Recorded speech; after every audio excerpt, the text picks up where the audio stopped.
everybody, it's Amy from raisingarrows.net, and I told you I was going to share with you what we were doing for Christmas this year. And I know I said it was frugal, and now if I'm looking back on it, I'm thinking it's not really frugal.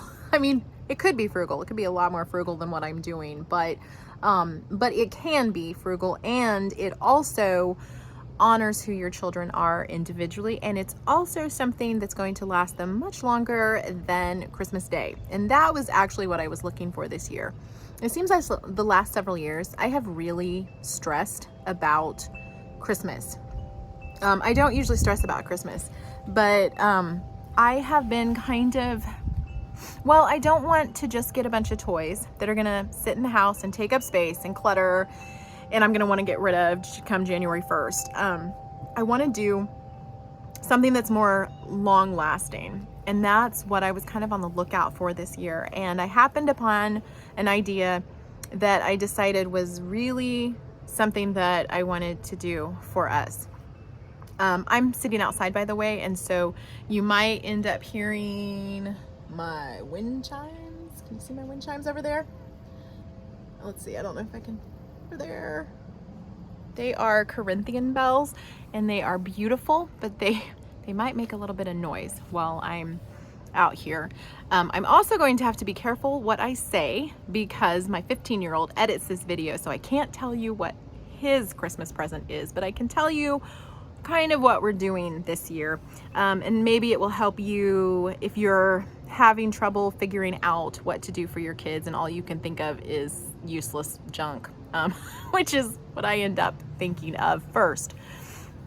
So what I decided to do this year was to take into account my individual children's interests and giftings and try to build a present, a group of presents around that. I wanted to take what they are naturally good at or what they're currently interested in, and I wanted to either, one big present or a group of presents that could be put into one box, because we're really kind of just doing a one box kind of thing.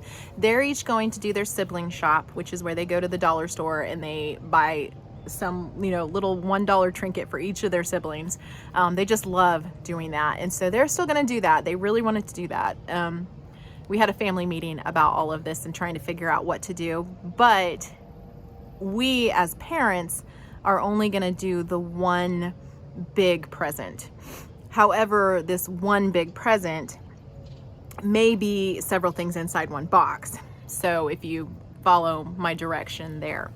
So for instance, I have a child who is quite crafty, and I ran across at a garage sale, I ran across these tall shelving unit that already had some labels on it from the lady who was using it before, who was a crafter, and she had left a bunch of the crafting stuff in the boxes, in the drawers.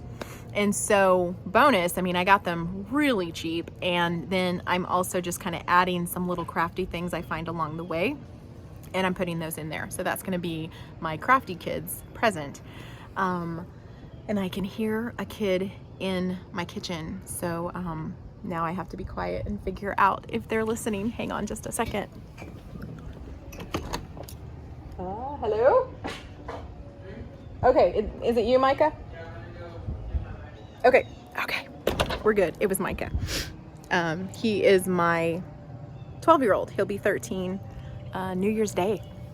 So we have a lot of birthdays around this time frame too, so that adds it adds a level of interest to our gift giving.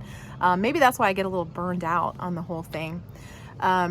Anyway, so that's what I'm doing. I'm looking at them individually.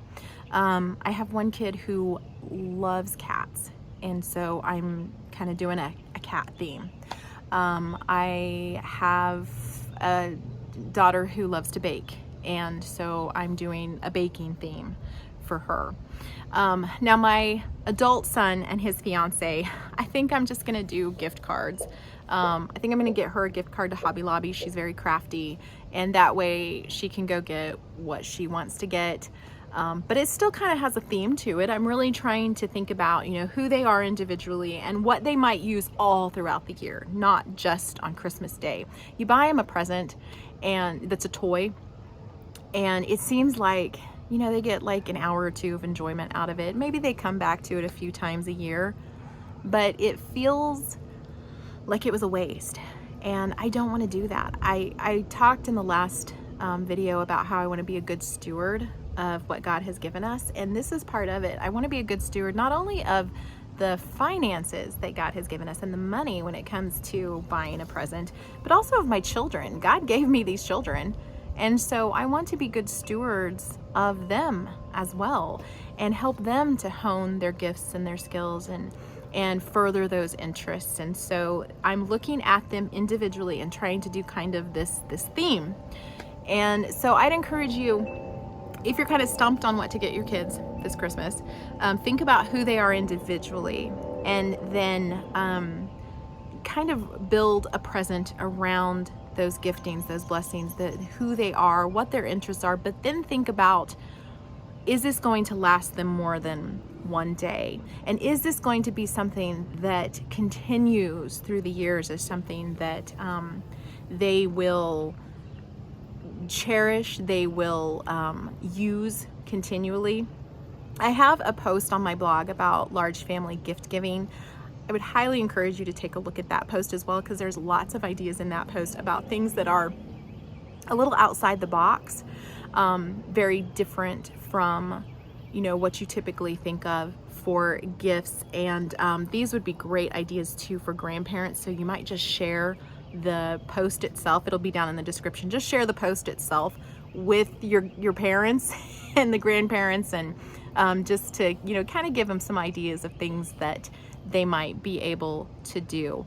Also, if you have grandparents who are giving money, and this is what my mom is doing, I already have in mind some of the things I want to guide my children toward purchasing. I'm not going to necessarily just let them willy-nilly buy whatever they want to with the money. I do tend to do that with birthday money, but not with Christmas money.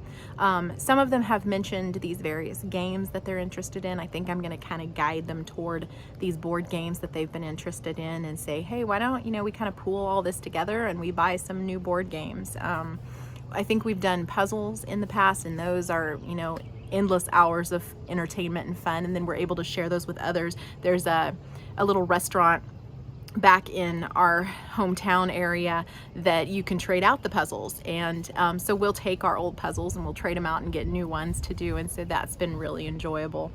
But just kind of think outside the box. Think about your children individually. Think about their gifts and their blessings and the things that they could use well beyond Christmas Day. And don't forget to check out that post down in the description, and check out raisingarrows.net for all your large family homemaking and homeschooling needs. We will see you next time.